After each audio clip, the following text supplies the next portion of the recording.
Warmi, yawarni ki yawarni ku, almiya aksuyo kunayo yari kuiku, almiya aksuyo kunayo yari kuiku.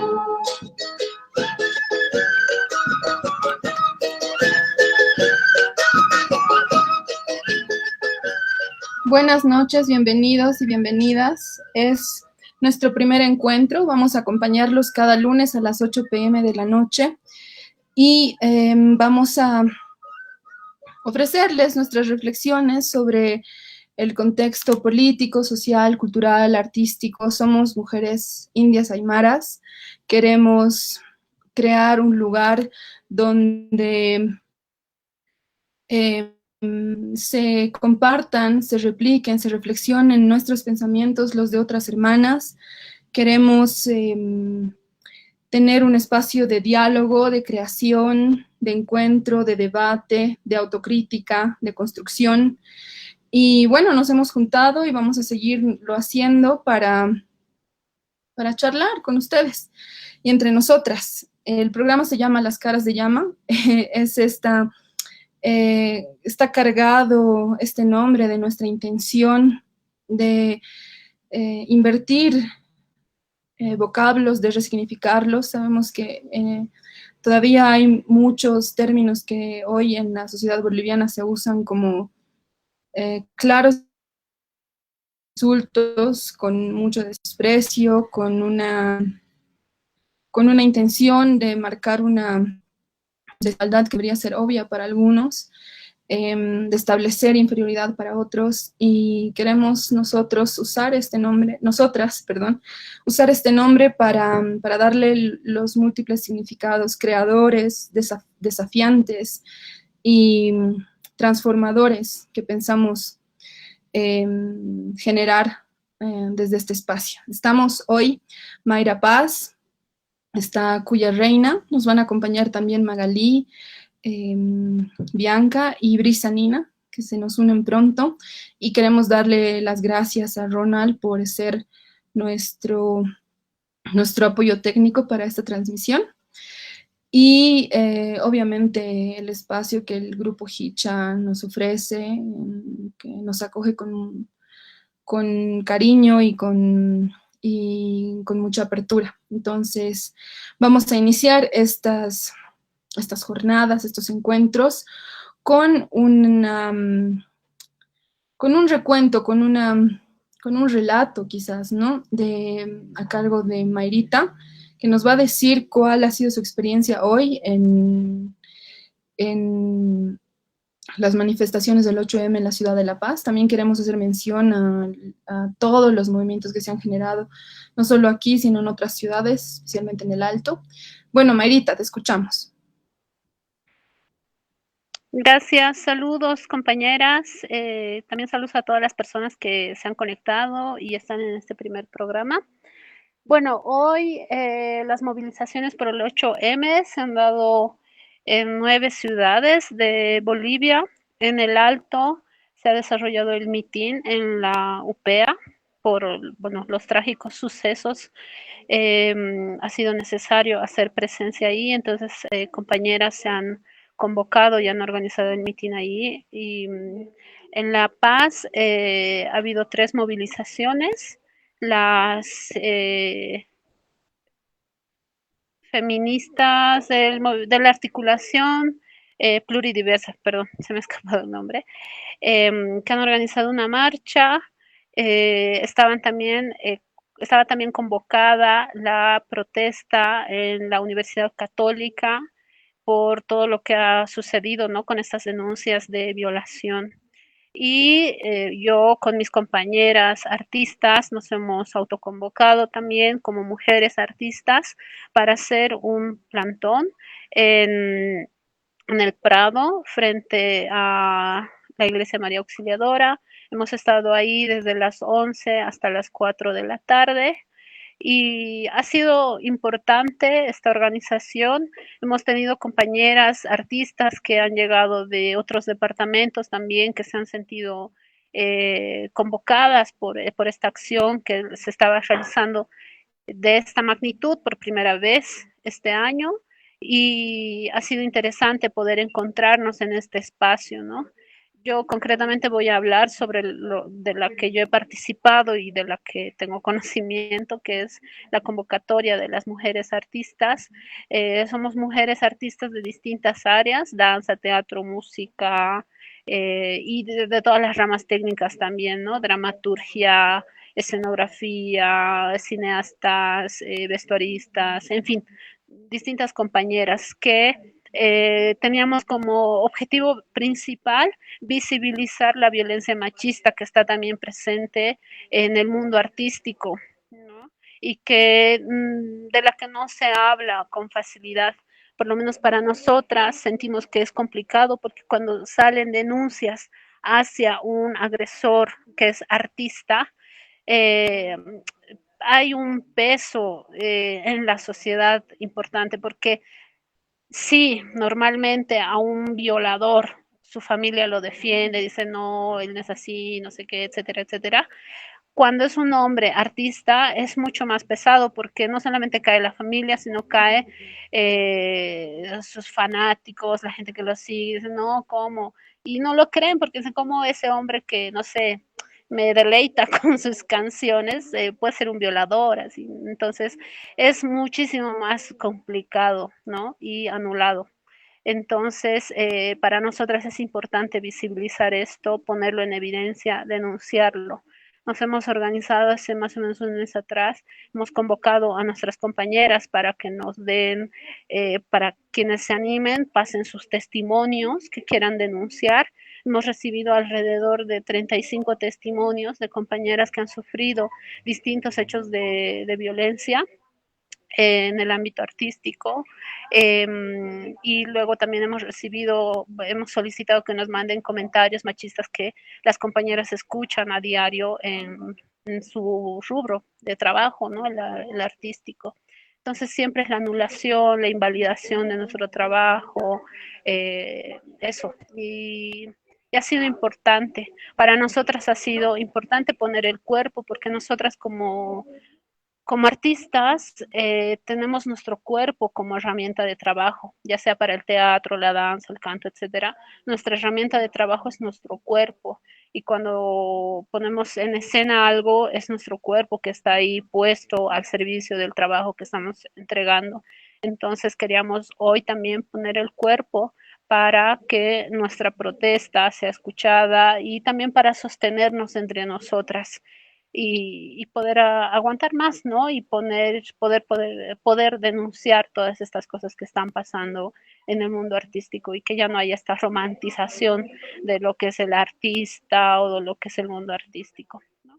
Hemos desarrollado todo eso, en un punto nos hemos encontrado con las compañeras de la articulación que han venido en la marcha, que han hecho su cierre a la altura de la Plaza del Estudiante, y ha sido importante también podernos cruzar con ese movimiento. Están compañeras trabajadoras del área de construcción, familiares de víctimas de feminicidio y compañeras de otras articulaciones, otros colectivos feministas de La Paz y el Alto. Así que esa ha sido la jornada de hoy acá en La Paz, en el Alto. Y bueno, ojalá, como siempre, ¿no? Que no sea solo hoy día, que las compañeras tengan más fuerza y puedan tener más acciones de manera conjunta. Gracias, Mayra. Bueno, ha sido un pequeño resumen de lo que has visto y de lo que significa esta movilización, ¿no? Para ciertos sectores de mujeres más específicos. Nuestro tema eh, un- es algo que hemos venido quizás reflexionando durante varios días, varias semanas, esto de los encuentros y desencuentros entre, de alguna manera, la teoría feminista y los espacios de mujeres más, eh, mucho menos tocados por esta teoría o por sus implicaciones, ¿no? Y queremos empezar por ahí, queremos discutir cuáles serían estos espacios donde se comulga, donde se, donde se pueden encontrar puentes y dónde podríamos decir que el feminismo con su teoría y con su trabajo y con su lucha histórica aún tiene limitaciones. Cuya. Ok, primero buenas noches a todos y todas que están viendo el primer programa, que es también una propuesta que parte desde este tipo de cuestionamientos. A ver, es muy curioso, hace rato hablábamos y le preguntaba, o le decía a Mayra, ¿no? Yo en las fotos de la marcha veía mujeres de pollera, cosa que cuando yo iba antes, porque yo participaba antes en las marchas, yo no veía mujeres de pollera, eran como los grupos de mujeres que siempre veías en la universidad, en charlas, en reuniones de activistas, o sea, las compañeras, las hermanas que siempre veías ahí. Pero hoy veía también importante esta participación de mujeres que necesitan, en verdad, eh, necesitan estar en estos espacios para que se puedan manifestar sus necesidades, sus denuncias, eh, porque había una mujer, una señora que denunciaba, por ejemplo, la justicia, ¿no? O la falta de justicia en el caso del asesinato de su hija. Entonces, veía ese tipo de casos pero aún me seguía llegando la pregunta de por qué no son, o sea, sí es tan importante el movimiento feminista y pienso que esta marcha ha sido todavía mucho más grande que las otras. eh, porque aún el alto, las mujeres del alto, hablo de las señoras comerciantes, mujeres de pollera, también jóvenes universitarias y en su gran mayoría no se sienten todavía identificadas con un problema como es el machismo, como son las violaciones, como es el acoso sexual, porque todavía hay una separación de una separación no solamente ideológica, ¿no? Sino que también hay una separación del pensamiento mismo, pienso, de la política y del activismo, porque una mujer que todavía, no sé, comerciante que todavía tiene un tipo de necesidad, que es la búsqueda de justicia por una violación o por un tipo de maltrato intrafamiliar, no iría a una marcha feminista, ¿no? ¿Por qué todavía hay esa ausencia de estas mujeres en un espacio tan importante de denuncia social que nos involucra a todas las mujeres? ¿Cuál es la diferencia entre estas mujeres y cuál es la diferencia entre las activistas feministas actuales? Y pienso yo, por ejemplo, que esta separación también se da por estas brechas sociales de privilegio, que es que muchas mujeres sí pueden ir a las marchas, pero una mujer que vive al día no va a poder ir, no va a poder ir a una marcha. E incluso, eh, aunque quiera o vaya, no sé qué tan cercana se sienta con esas mujeres. Es porque cuando nos articulamos socialmente, pienso que buscamos la mayor forma de tener algo en común con esas personas, como una mujer podría ir a una marcha por la Huipala, porque ahí están sus pares también, o sea, hay un tipo de identidad y de relación social con esas personas porque te sientes identificada con ellas, pero con mujeres de un tipo de clase media alta, con un tipo de tez de piel mucho más clara, muchas universitarias, profesionales, académicas, habrá algún tipo de identificación con ellas, de que su lucha, a pesar de este tipo de diferencias, también sean las mías. Entonces, pienso que también hay ese tipo de brechas sociales, las cuales están impidiendo que se puedan articular mujeres aymaras y mujeres feministas. Pero no solamente eso, pienso que también el feminismo eh, o los feminismos, incluso el feminismo comunitario, que pienso que quería una apuesta para integrar a estas mujeres, no ha podido llegar a estos espacios. No ha podido y es porque pienso que los feminismos todavía no tienen una lectura correcta de las necesidades y las situaciones en las que las mujeres aymaras están viviendo. Desde el hecho de entender por qué todavía el aborto no es un tema de discusión en estos espacios, pero para ellas sí.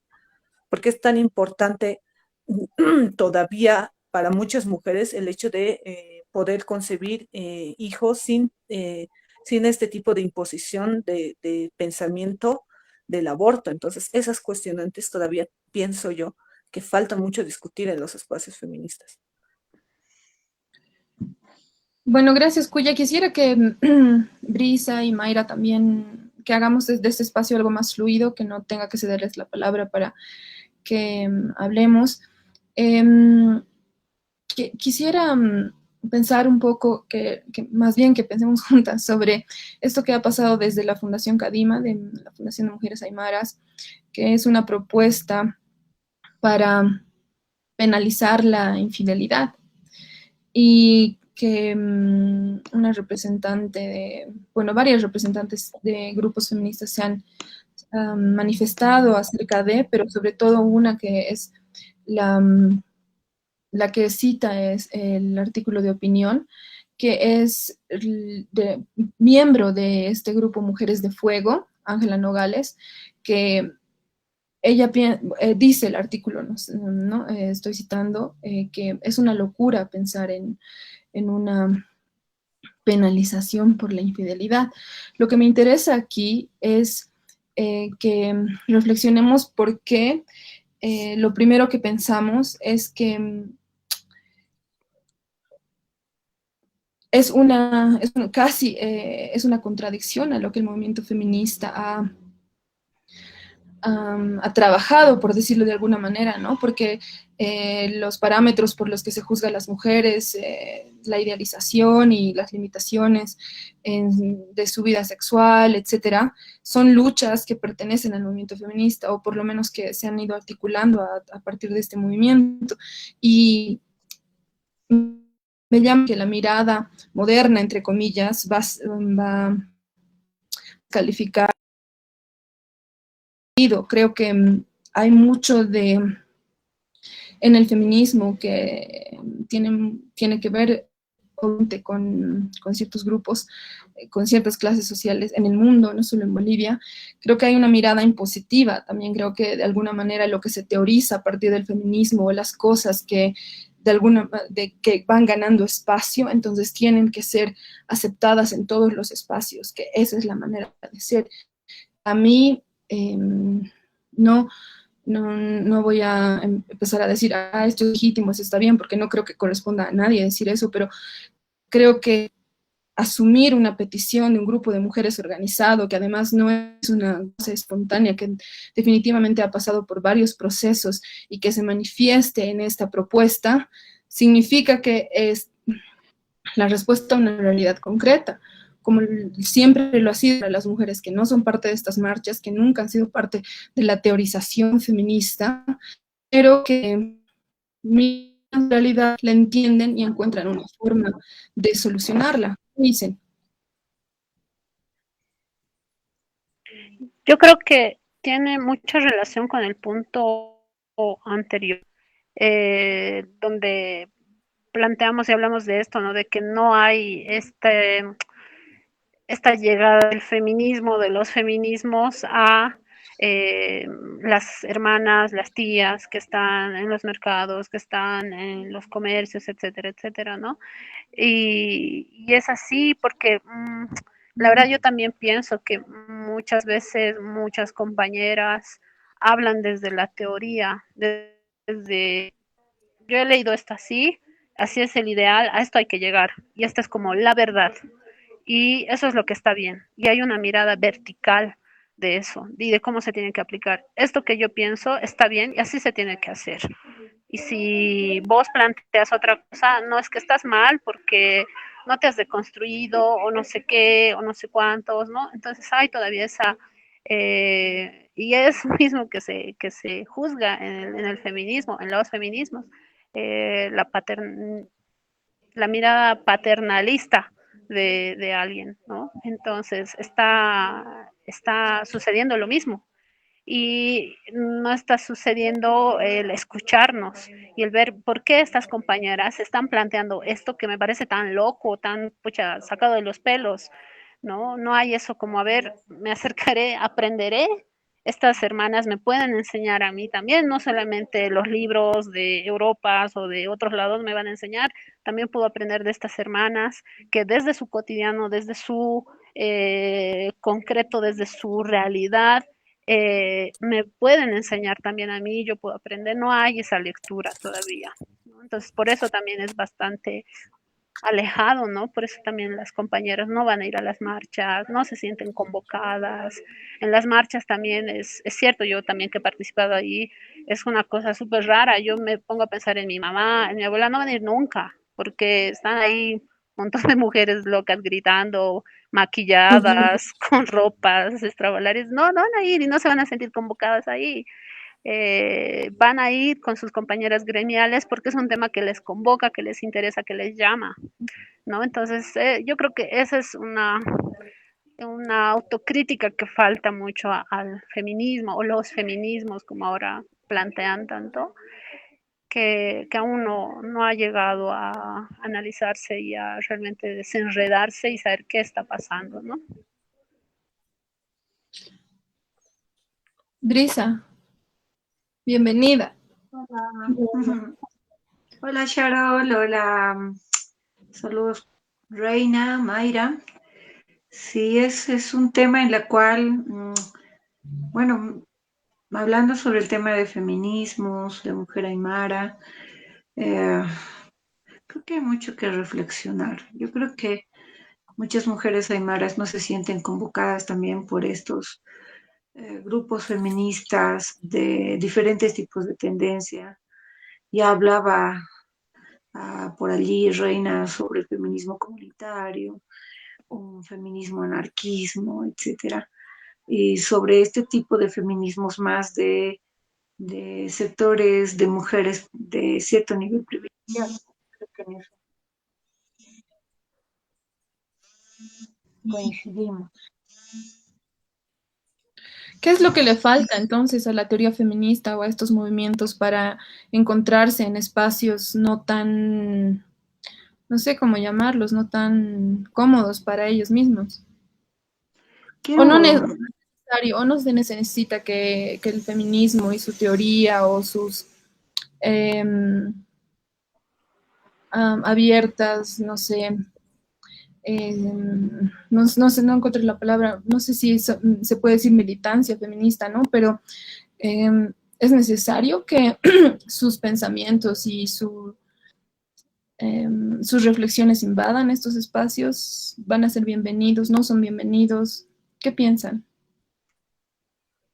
bueno, yo al menos pienso que esto de la importación de esta ideología feminista con ciertas tendencias occidentales es agraviante ante la práctica de la realidad de la mujer aymara, de la mujer quechua, y es agraviante en la forma en la cual se han ido manifestando algunos sectores. Es evidente que ha habido sectores feministas que de repente no han sido tan visibles en términos mediáticos, pero han sido mucho más efectivos. Sectores, me refiero a personas específicas que puedan militar, ¿no?, con la ideología feminista y ha sido más pragmática, ¿no? Entonces, y en esa forma su ideología no se ha quedado solo en una teoría categorizada o lecturas de la realidad, sino más al contrario en un hecho pragmático. Ahora, el hecho de querer adecuar bajo esa estructura de mirada de mujer la realidad muy diversa de las naciones andino-amazónicas es como querer encajar, es una nueva forma de colonialidad desde mi punto de vista como mujer aymara. Entonces, pienso que eh, son las mujeres aymaras que deben reflexionar a partir de su realidad y plantearse, ¿no? Plantearse horizontes de lucha. pero no como mujer de manera solitaria o individual, como muchas veces se lanza desde la tendencia feminista, ¿no? Como mujeres, ¿no? Como si fuera una tarea solo de las mujeres. Siempre se ha dicho de manera muy demagógica que es una tarea de todos, pero ¿cuánto eso se vuelve en la práctica como una tarea de todos? Eh, Han teorizado con el feminismo comunitario para que pueda ser una tarea de todos, pero no deja de ser solo una teoría. Necesitamos pragmatismos. Entonces, esos pragmatismos se va a dar desde cuestionarnos en la misma comunidad, desde las mujeres casadas y las mujeres solteras, aquellas mujeres solteras que están aún tutela del papá y de la mamá y les siguen induciendo roles de género a partir de la colonialidad y están reproduciendo esos roles de género en sus propios espacios. Y lo propio de las mujeres casadas, porque son ellas las que reproducen en su propia familia esta forma de colonialidad machista.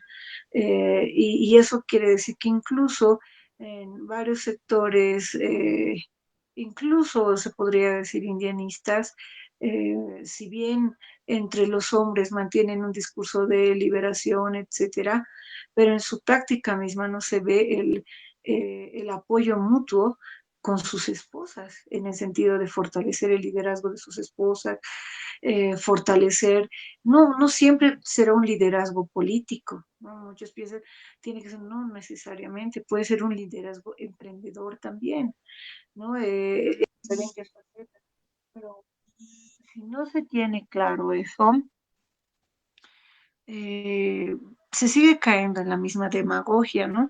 Demagogia del chachahuarmi, muchos dirán, pero eso es lo ancestral, sí, siempre y cuando se entre en ese diálogo, pero si no se entra en ese diálogo, llega a ser una imagen aparente y simbólica en las comunidades, en las dirigencias, ¿no? Como que si es una cuestión de rotación o de potencialidad de liderazgos y capacidades, entonces habría que reflexionar en las comunidades que así como muchas veces asume el varón eh, el hijo varón, cuando el papá y la mamá están ya de avanzada edad y no hay posibilidad de que ellos puedan asumir autoridad, tengan que asumir el hijo varón, porque de repente él está ahí, pero si está la hija mujer, también tendría que haber esa confianza de que ella pueda asumir ese nivel de autoridad con las mismas capacidades y cualidades de liderazgo como han pensado que lo podría hacer un hijo varón. Desde la misma comunidad de reflexionar esas taras sociales que se tienen, ¿no?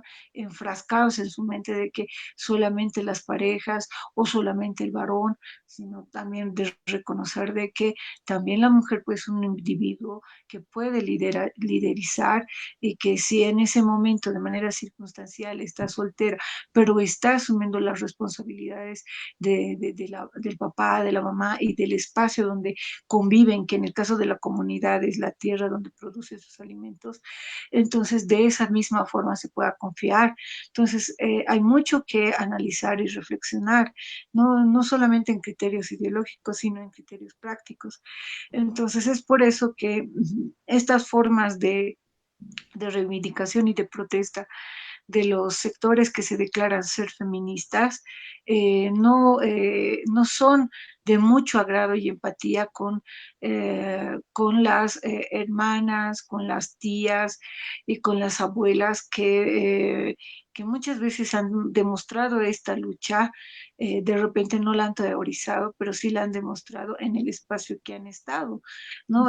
Por su doble opresión, por una opresión del papá, del esposo, de la comunidad, entonces, pero y que han tenido de repente mayor referencia de lucha, incluso en las mujeres que en las comunidades han trascendido a ser sujetos políticos, ¿no? Como candidatas a alcaldías y concejales y que muchas veces han tenido que ser denigradas. Incluso el hecho de cuestionar de que alguna autoridad cuando no hace bien su gestión tengan que vestirle de mujer, es como una autodenigración que no está siendo superada por nuestras mismas hermanas, tías, ya sea en el lado aymara como también en las hermanas quechua y de seguro también en otro tipo de sectores también, ¿no? Entonces, que parte de ellos y que es bien aceptado muchas veces por los hombres también, porque a veces buscamos siempre la bufonería para decir de que algo está mal y que el otro pueda reconocer el error y no buscar, digamos, otras formas reflexivas o analíticas desde la comunidad y desde el individuo. Bueno, hay muchas cosas hay muchas variables que se cruzan en estos contextos, ¿no? Por un lado, como dices, el peso de la comunidad, de la familia, de las costumbres, de los paradigmas heredados de la presencia de la religión y su fuerza en las comunidades, etcétera, ¿no? Creo que estamos todas de acuerdo, quisiera que hablemos sobre eso también, que estos espacios, aymaras quechuas, sobre todo de las comunidades, son tremendamente machistas, porque ese es el orden, ¿no? El hombre tiene los privilegios, el hombre manda, el hombre decide, y la mujer de alguna manera sigue esas decisiones. La otra cosa, el gran motivo que nos trae hoy, por así decirlo, es por qué estos movimientos, la teoría feminista, no alcanzan a estos espacios. Y creo que una de las cosas que hay que pensar es que el pensamiento feminista se laza y se auto coloca como el pensamiento de vanguardia, el pensamiento moderno, por así decirlo. Entonces, en espacios tradicionales o que son vistos como no modernos, es muy difícil encontrar estos puentes. Precisamente ese es, creo, el problema cuando un grupo de mujeres dice queremos penalizar la infidelidad y sale todo el mundo, bueno, todo el mundo, salen algunas voces a decir que por ahí no es la cuestión, que eso no es que esa no es la cosa contra la que se tiene que luchar, sino esta otra. Y ahí creo que hay un encuentro de miradas distintas. ¿Por qué? Porque unos están pensando en términos de una supuesta modernidad, porque así es como vivimos ahora, y y las mujeres están viendo su contexto y lo que les afecta directamente, pero como ya no cumple la agenda de estas otras miradas, supuestamente las modernas, entonces pierde validez. Y creo que eso es un reflejo de la centralidad y la periferia también en el mundo, que hay pensamientos centrales, culturas vistas como las centrales y a las que las culturas o países de periferia deben aspirar, cuyos modelos deben ser replicados. Pero son dos cosas, son dos mundos, ¿no? Por un lado, esto de la centralidad que está adquiriendo el feminismo como teoría, y por otro, que realmente los espacios, sobre todo rurales, son tremendamente machistas. ¿Qué dicen, chicas? ¿Dónde está fallando esto? ¿Por qué no hay esos casos? ¿Por qué no existen? ¿O no se necesitan de pronto? No sé. Yo pienso que un gran paso que ha hecho esta organización de mujeres aymaras es haber identificado los problemas eh, que según ellas son las causantes de violencia intrafamiliar o violencia de género, ¿no? Porque el hecho de penar la infidelidad ya muestra que ellas tienen distintos puntos de vista en donde pueden identificar las causales que vulneran sus derechos, entonces, o las causas que posteriormente van a hacer que se vulneren sus derechos. Pero yo lo que he identificado, por ejemplo, en algunas feministas al leer este tipo de noticias en donde estas mujeres proponían la penalización de la infidelidad, era como un poco de minimizar la idea o igual, ¿no? Un carácter paternalista de decirles cómo tienen que pensar y qué tienen que hacer. Yo pienso que este es un gran paso, el hecho de que ellas mismas ya hayan agarrado un papel y decir, mira, yo pienso que esto es lo que hace que mi esposo me pegue o esto hace que en mi casa haya violencia o no sé, o sea, que ellas mismas hayan podido hacer un análisis de su realidad. No está mal, no está mal. Pienso que desde ese tipo de acciones se van a generar nuevas formas de ver el machismo o el patriarcado desde estos espacios. Porque tú no puedes decirle a una mujer aymara, no, es que, a ver, el alcohol, la infidelidad no son causas del machismo. El machismo siempre va a existir por la estructura patriarcal y le das toda la teoría, ¿no? Sino que ellas son más prácticas y han decidido hacerlo y han decidido hablar desde sus experiencias. Pienso que las mujeres aymaras hacen eso, hablan desde sus experiencias, o sea, no van a teorizar todo aunque hayan leído un montón, no lo van a hacer. Y pienso que esta no sé, para mí algo tan importante que se podría reflejar en muchos espacios de mujeres aymaras, porque el hecho de que no sepan qué es feminismo no significa que no estén desde sus realidades cuestionando también su posición de mujeres en el sindicato, en, en las asociaciones gremiales, en el mercado, digamos, ¿no? Que un hombre las esté molestando, que hagan burlas sobre las mujeres. O sea, yo pienso que las mujeres están en constante cuestionamiento, solamente que no se está teorizando sobre eso. Este documento que van a presentar, por ejemplo, a la Asamblea Legislativa sobre la penalización de la infidelidad es un paso. O sea, ya hay una teorización ahí. Y eso ha pasado, y agradezco también a Andrés Huanca, que ha hecho un comentario increíble sobre la experiencia de las mujeres zapatistas, que ellas teorizaban e identificaban también sus problemas dentro de sus comunidades. Identificaban por qué a las mujeres de 13 años, digamos, para adelante, las cuestionaba si no se casaban. Eso ya lo estaban cuestionando ellas. Identificaban cuáles son las causas de violencia. Ellas decían que era el alcoholismo, que las drogas habían traído muchos tipos de violencia intrafamiliar al espacio donde vivían. Y estas propuestas e identificaciones ya están en textos que podrían posteriormente ser la base de proyectos legislativos desde las mujeres aymaras. Por eso pienso que sea penalizado o no sea penalizado la infidelidad, ya este es un paso que deberían hacer muchas o deberíamos nosotras hacer también para que se puedan compilar este tipo de textos ya para una base de una nueva forma de ver al machismo y cuestionarlo y contraponerse a él. Por eso para mí era y es tan importante esta experiencia de las mismas mujeres aymaras que han podido entender, eh, no, ni siquiera entender, que han podido cuestionar, analizar y darle vueltas a su realidad para tener un texto que ya está escrito, que puede pasar a la historia para ser una de las bases más importantes del, bueno, ni siquiera puedo, no sé, no quisiera decir feminismo, ¿no? Pero de un nuevo cuestionamiento hacia sus esposos, sus espacios de labor y su familia, ¿no? Para mí es importante que se teorice y yo creo que las mujeres aymaras entienden su cotidiano, saben qué prácticas se están generando en donde se les está inferiorizando. Solamente pienso que falta un poco articular esas ideas y convertirlas en textos, teorizar y que sirvan en un futuro a las nuevas generaciones. Y que yo creo también que en esa respuesta que se generan en estos movimientos, en esas respuestas no significa que no compartan nada con el movimiento feminista. Creo obviamente el movimiento feminista se ha formulado también de observar realidades y buscar respuestas, ¿no? Y tiene toda la teoría detrás.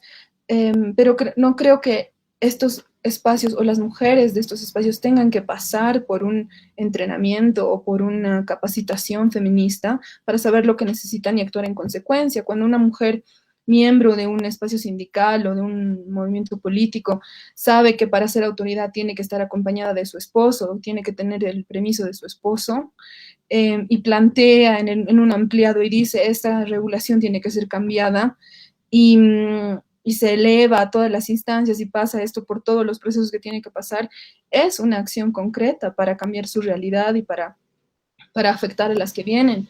Y no significa que haya nacido de una inquietud feminista, aunque yo sé que va a haber mucha gente que dice entonces, sí son feministas, aunque no lo sepan. Yo personalmente tengo un problema con esto porque creo que se caen en la misma dinámica colonizadora de decirte lo que eres, porque yo lo digo. Te cuento que eres feminista, si haces esto, eres feminista. Entonces, yo tengo un problema con eso porque para mí que alguien venga a decirte lo que eres es una dinámica colonizadora.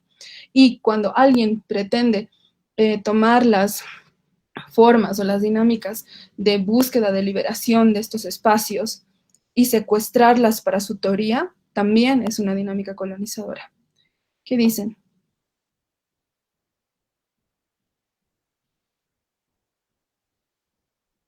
Brisa, estás con... Yo, Mayrita. perdón, yo coincido con la Cuya cuando señala estos pasos que están dando las compañeras. Me parece importante también la autocrítica. Yo sí me identifico como feminista, sí he tenido el privilegio de leer teoría y demás, de poder tener ese privilegio, ese tiempo de sentarme y leer y estudiar y tener acceso a toda esa teoría también, ¿no? Sí me identifico, pero me cuestiono también, ¿no? ¿Qué es lo que he leído? ¿Qué es lo que se dice? ¿Qué es lo que se practica? ¿Qué es lo que hago también con mis compañeras? Y estoy viendo, antes sí me categorizaba y decía, yo soy feminista tal, así, ¿no? Ahora me cuestiono mucho más, ¿no? Mientras más voy analizando y pensando y desenredando todo esto, digo, bueno, no tengo tanta certeza de esta categoría en la que yo misma me he puesto y me he querido definir, ¿no? Y sigo en esa búsqueda y voy a seguir y no pienso que yo me declare feminista ahora y que tengo que ser feminista toda mi vida. Capaz en, no sé, en meses descubro otra cosa y me cambio y ya está, porque también tengo esa libertad de poder elegir, ¿no? Y yo creo que también otro de los errores que se comete es de querer medir con la misma vara a estas hermanas que están iniciando sus propios procesos de pensarse y ver sus realidades y qué es lo que está sucediendo. A la lucha feminista que ya tiene años, de años, que hay tanta teoría, que hay tantos libros, etcétera, etcétera. Yo creo igualmente que las compañeras feministas que han iniciado hace muchas décadas atrás, no creo que desde el primer paso hayan sido la lumbrera, ¿no? Seguramente también se habrán equivocado, habrán errado el camino, etcétera. Ahora a nosotras nos llegan textos limpios, pulcros de teoría feminista, pero yo creo, debe ser que en los primeros pasos no creo que hayan sido así acertados desde el primer minuto, ¿no? Entonces creo que se está queriendo medir con la misma vara eso y no creo que sea el camino. Yo creo que las hermanas también están analizando y están viendo lo suyo y capaz las hermanas van a producir otra cosa muchísimo más interesante y va a salir otra cosa, ¿no?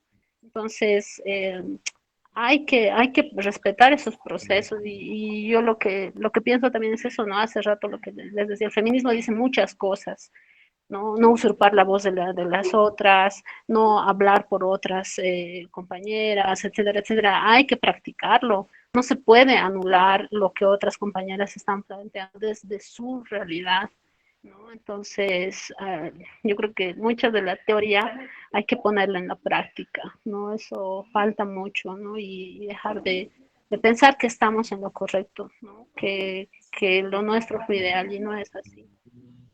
Eso. Brisa.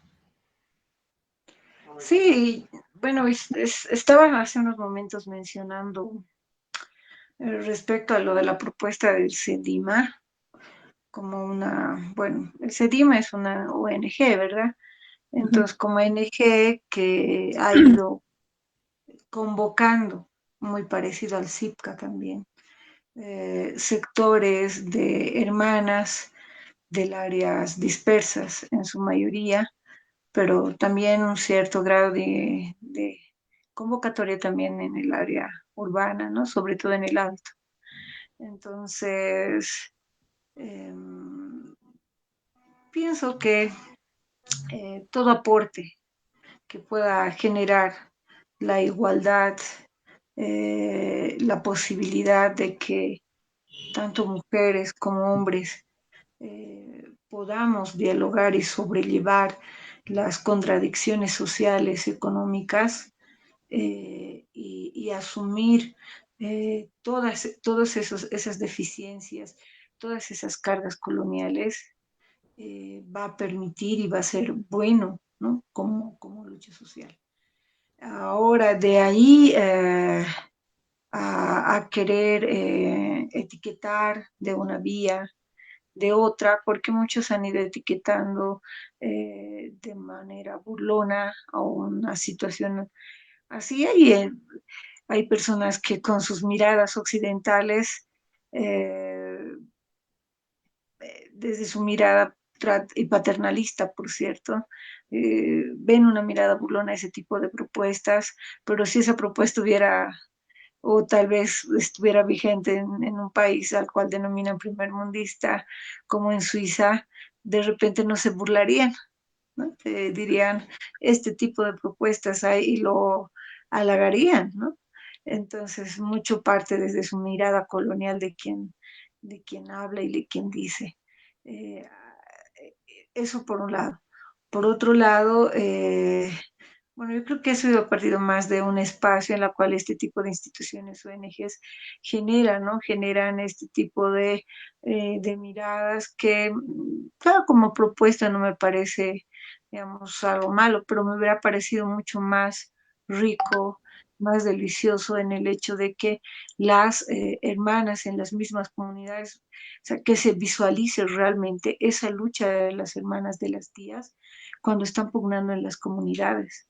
Eso es algo que se da, muchos que hemos ido a las reuniones de los pueblos de donde provienen nuestros papás, donde nosotros interactuamos, se ha visto que muchas hermanas pugnan con los varones también respecto a un tipo de gestión, ¿no? De gestión de la autoridad que está ahí. Entonces, y también son cuestionantes. Claro, hay que reconocer que muchas de esas pugnas están con ciertas cargas coloniales también, desde miradas machistas, tanto de las tías y tíos, y eso es algo que se tiene que superar. Pero el hecho de que pugnen y cuestionen como la infidelidad de una autoridad y que todavía sigue siendo autoridad, entonces eso es una lucha más práctica, que de repente no estarán ahí las hermanas feministas para cuestionarlas o teorizar esta interacción dentro de ese espacio, porque tiene una estructura diferente. Pero el hecho de cuestionar y que no solo sean las tías, que no solo sean las hermanas, que también sean los varones, pero que sea no solamente por un criterio de descabezar o sacar, sino de que haya preceptos claros de convivencia dentro de ese espacio como tal y que se entienda ¿sí? En todos los miembros de esa comunidad, desde el pequeño hasta el más grande. Por eso es que en algún momento, si indagamos dentro del proceso organizativo de nuestros abuelas, abuelos, en algunos momentos han sido bastante radicales cuando se veía ciertos comportamientos en hombres y en mujeres.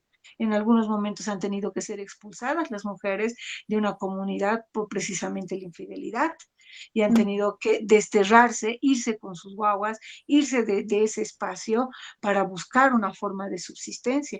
Y lo mismo con los hombres, aquel hombre que ha faltado la dignidad y la honorabilidad de la familia, de la comunidad también se podría dar por robo, por hurto y por otras razones, también se tomaba decisiones drásticas, pero la interacción con la ciudad ha hecho de que se vuelva cierta permisibilidad a sí mismo a partir de las normativas, ¿no? Al cual muchas veces se ha tergiversado, al cual han llamado justicia comunitaria, cuando muchas veces era justicia a mano propia también, de manera muy distorsionada a esa forma de llegar a consensos y disensos.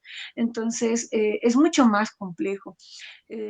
Probablemente en teoría el feminismo tenga cosas muy interesantes para reflexionar como teoría, pero, pero también hay muchas cosas que nuestras tías, nuestros tíos, nuestros hermanos como aymaras, como quechuas, tenemos otro tipo de relacionamiento social y problemas de repente que van relacionados no de manera independiente como género, sino que son consecuencias de relaciones sociales como la cuestión económica.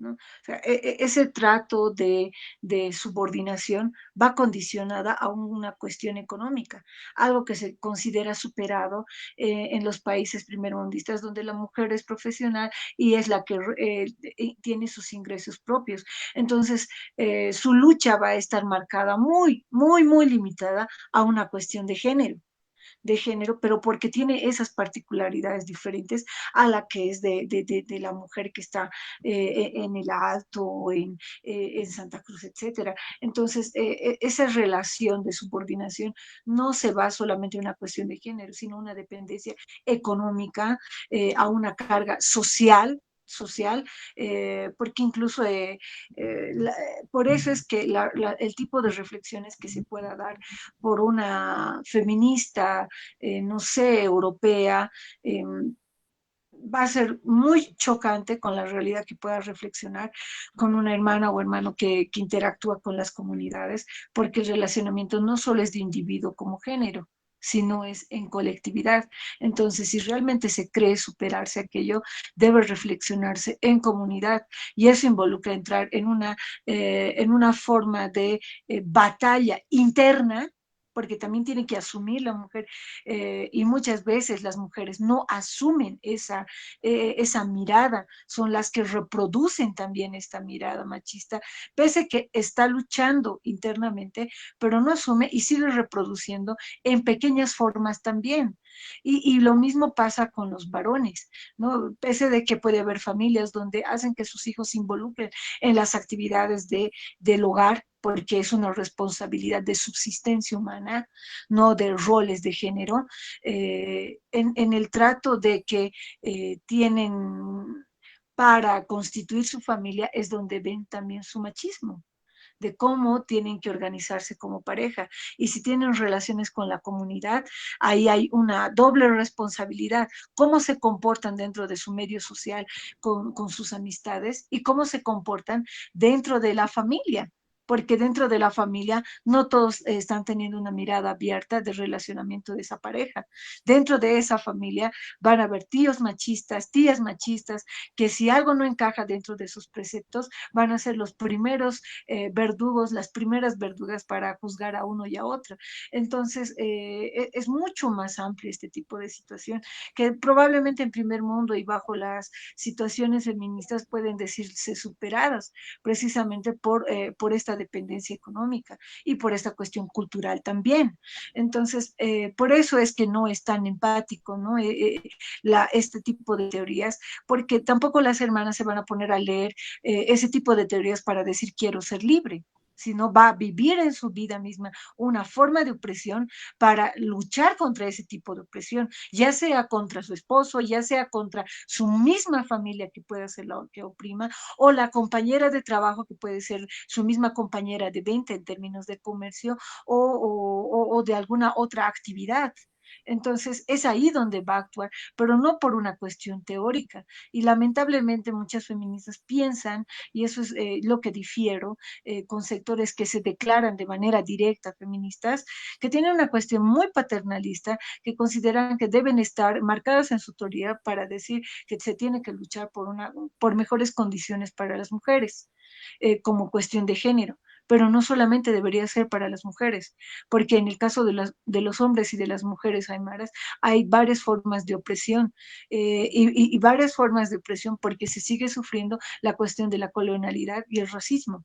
Entonces hay que superar también esas formas de manera conjunta, pero cuestionándonos, y hay muchos hermanos que son también, o sea, que se quieren declarar indianistas como forma de ideología de liberación, pero en su práctica social sigue siendo machistas, siguen generando esa forma de interacción en su familia, en su medio y con las mujeres que se interrelacionan. Entonces solo llegan a ser teorizadores, así como varias mujeres que puedan declararse feministas, sigan teniendo actitudes muy paternalistas con otras mujeres, entonces siguen reproduciendo esa forma de violencia simbólica que creen de manera teórica superada, pero en la práctica se sigue manteniendo.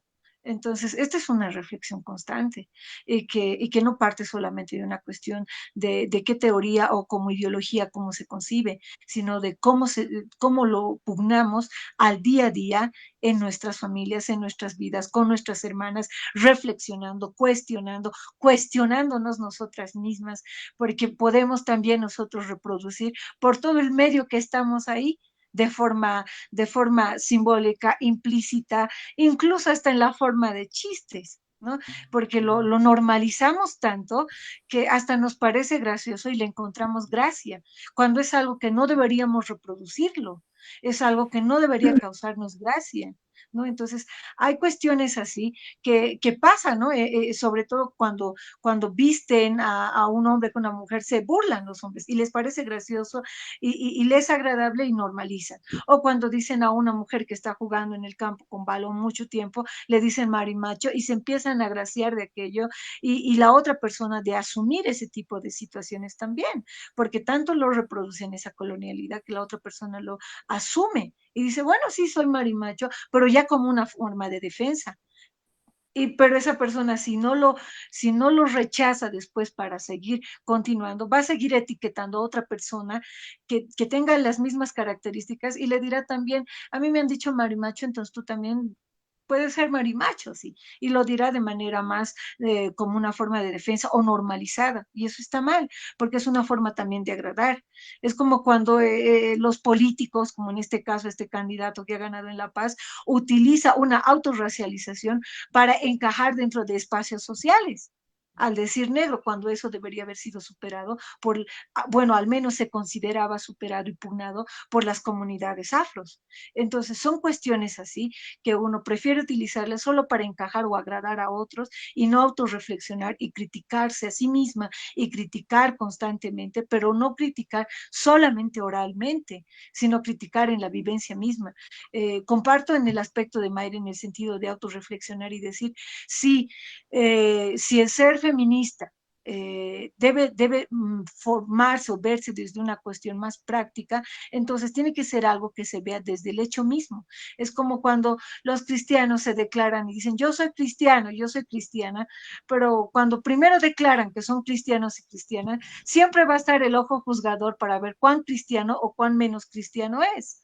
Entonces, es mejor que uno declare en su práctica misma, sin necesidad de decir yo soy esto o yo soy el otro, porque en la práctica misma se va a ver su criterio de vida, de liberación, de trato equitativo y de igualdad y de lucha social en el caso del apoyo hacia las mujeres y de igualdad hacia hombres y mujeres, ¿no? Entonces, creo que hay muchas cosas que cuestionarnos y vernos también en la cual hemos sido lamentablemente normalizando en la ciudad, pero también en las comunidades y que de hecho no es fácil. A muchas hermanas, sobre todo en el área rural, les ha costado la vida, las han matado, porque por cuestiones de valores, por cuestión aquello, entonces no es una lucha fácil, no es incluso el evitar reírnos de ese chiste, no es tan fácil, porque igual si nos parece agradable, lo vamos a reproducir y lo vamos a normalizar y nos vamos a reír una vez más de algo que estábamos también criticando y de ser inconsecuentes,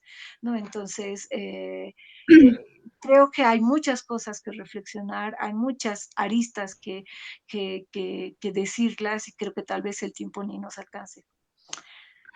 Sharon. Gracias, Lisa, gracias, gracias. Has dicho tantísimas cosas. Yo creo que, bueno, el feminismo tiene, ¿no? Estas corrientes, ecofeminismo, feminismo antirracista, o todas las consignas que deberían pertenecer a un pensamiento feminista.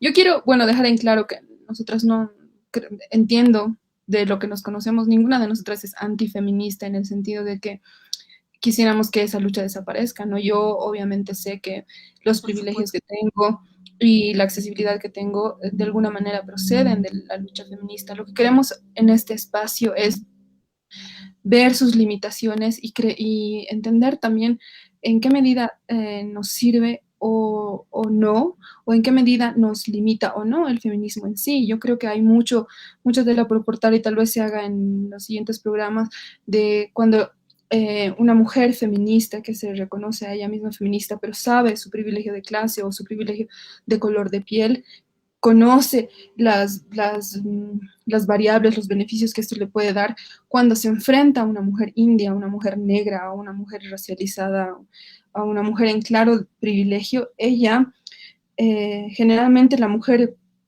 eh, no sé, pues em, consciente de su privilegio de clase, etcétera, etcétera,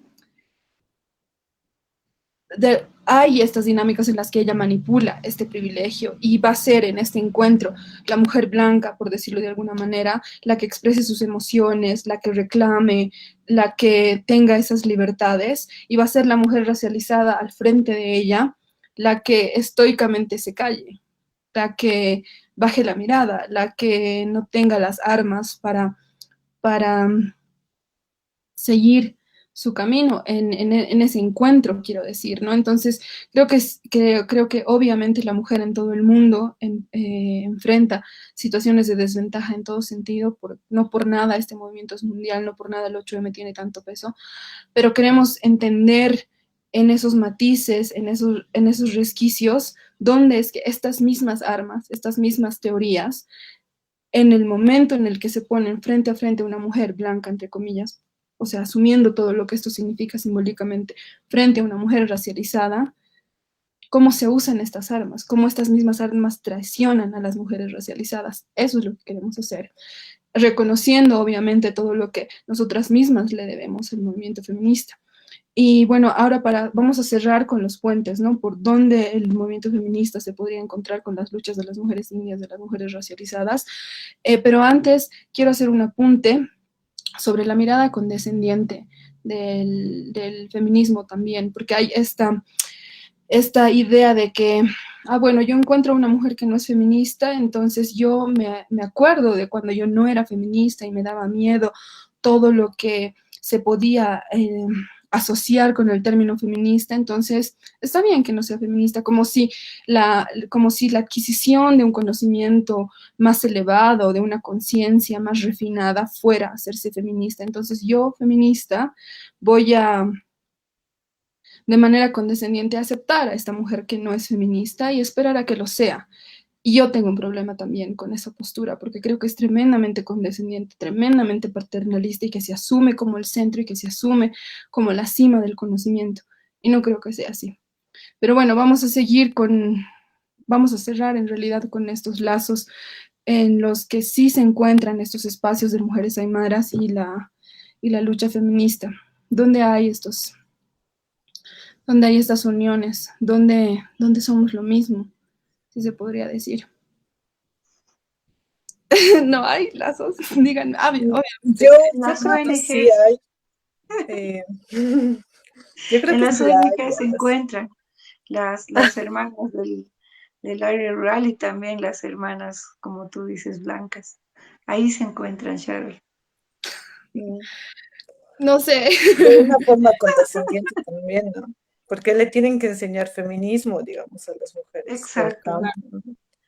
Pero, bueno, es que yo encuentro también un problema. Yo pienso que puede haber una unión de feministas y aymaras, pero los caminos o las vías por donde ambas buscan justicia se distancian. Por ejemplo, las feministas, yo siento, por ejemplo, que en las feministas hay como una tendencia mucho más anarquista, fuera del Estado, movilización, marchas, pero pensar fuera del Estado, no más anarquista, pero del lado de las aymaras, o sea, su búsqueda por la igualdad y la participación política se va dentro de los partidos o la cultura política tradicional, ¿no?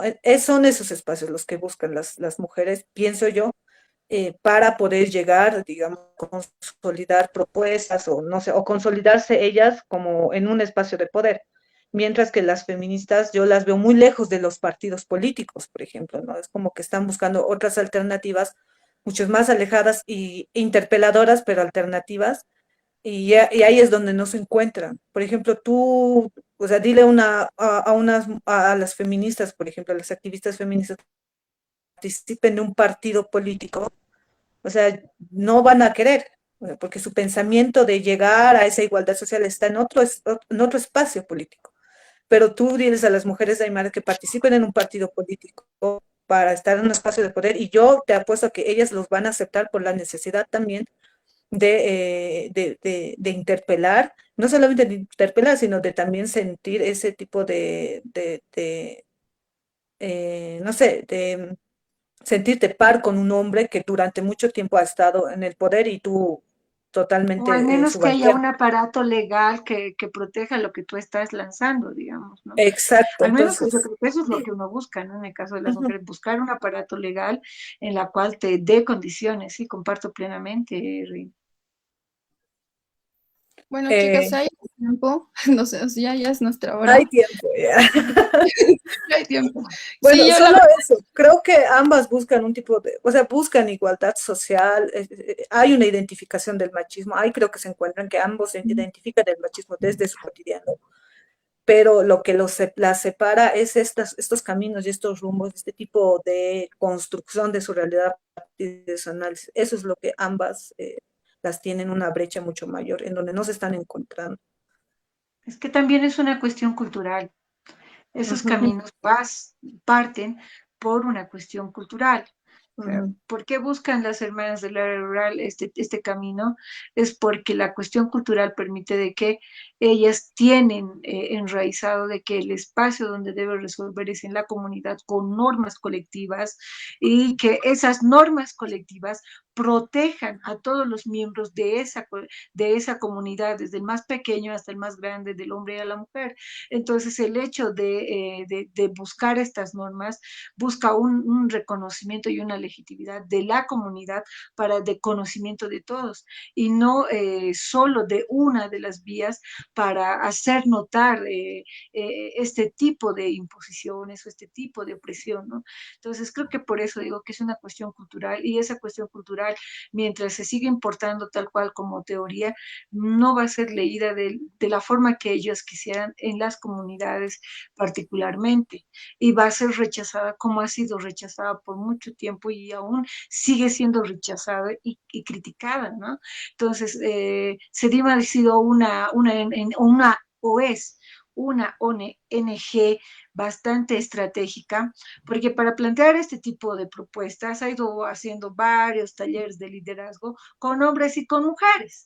Entonces, al hacerlo con hombres y con mujeres, pones pues sobre la mesa este tipo de tema y al menos los hombres que estén ahí no estén como una oposición ante este tipo de propuestas, sino más bien sean los que legitimicen y digan, sí, es algo que se tiene que reflexionar, el aspecto de la infidelidad, precisamente por cuestiones estadísticas, porque se ha visto así en la mayoría de los casos, etcétera. Entonces, buscar una legitimidad. Entonces, SEDIMA ha sido bastante estratégico como institución o ONG para plantear este tipo de propuestas a partir de voces de hermanas y mujeres del área rural. Buenísimo. Yo creo que vamos a encontrar más lazos. Yo creo que no van a ser los únicos, pero tenemos que pensar y hilar más fino. Creo que no hemos cumplido nuestro objetivo al decir que íbamos a poder señalar realmente cuáles son, dónde se encuentran y dónde se separan estos pensamientos, estos grupos, digamos, pero lo vamos a hacer en lo que viene, ¿no? Tenemos toda la vida para seguir haciendo esto. Y tenemos grandes desafíos también. Queremos proponer cosas, no queremos solo decir esto no me gusta, ¿no? Entonces vamos a seguir ahí hilando. Mayra, si quieres decir algo para cerrar el programa, te escuchamos y ya con eso nos vamos.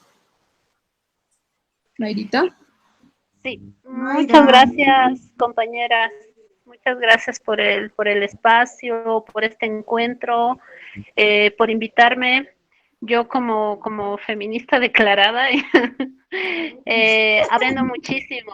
Estoy así súper abierta para aprender, para olvidar tal vez todo lo que he aprendido, no lo sé, pero sí, a mí me encanta cuestionarme muchas cosas, cuestionar también todo lo que veo, lo que vivo. De hecho, ahora estoy con mis compañeras, que son también mujeres artistas, que han estado escuchando toda la charla. Igualmente con ellas vamos a estar eh, hablando muchísimo más de esto y viendo qué es lo que está pasando, ¿no? Y cómo realmente podemos hacer algo concreto, ¿no? Que no sea Exacto. solamente esta utopía que planteamos, que cambiarnos, que no, no, sino que hacer algo concreto, real, ¿no? Para que la vida no se nos vaya en las marchas nomás, pues eso, Exacto. hermanas, muchísimas gracias. que no todo el tiempo sea la paz mundial, ¿no? como las modelos. No, no, no. Muchas veces caemos en esas utopías. Todos queremos paz mundial, todos queremos vivir bien, pero hay que asumir la realidad. Y valga, querida Mayra, la reflexión también, ¿no? Valga la reflexión. Hay que dejar de solo mirar utopías. Gracias, Brisa, gracias, Mayra. Cuya, ¿quieres despedirte? No, Nos vemos en el no, siguiente programa. a la misma hora ya, por el mismo canal. No, creo que ha sido interesante. O sea, sí, pienso que igual no hemos llegado al objetivo de poder analizar más los lazos que nos unen con los feminismos, pero pienso que esto nos ayuda. O sea, este debate nos ha ayudado también a entender cuál es el rol que nosotros tenemos el rol que nosotros tenemos también en estos espacios, porque somos parte de mercados, de escuelas, de ferias. Entonces, cómo nosotros también cuestionamos estas cotidianidades que vivimos, que vemos y que escuchamos, ¿no? En los mercados, incluso en la ceja. O sea, son tantas cosas que tenemos que cuestionar y, o sea, ¿cómo lo estamos haciendo? Eso también es un cuestionamiento para nosotras mismas, ¿no? Para que no todo caiga contra el feminismo o los feminismos y parece que estamos en contra, ¿no? Pienso que también nos ayuda a deconstruirnos a nosotras y a cuestionarnos y a cuestionar también. Bueno, gracias a todas, gracias a quienes están con nosotras. Les prometemos que vamos a hilar más fino en lo que viene. Es un inicio muy lleno de cariño, lleno de esta energía del encuentro, del querer escucharnos, y eso queremos que sea. Los esperamos el próximo lunes, las esperamos también el próximo lunes, y que tengan buena semana. Hasta la próxima. Aquí sin cama.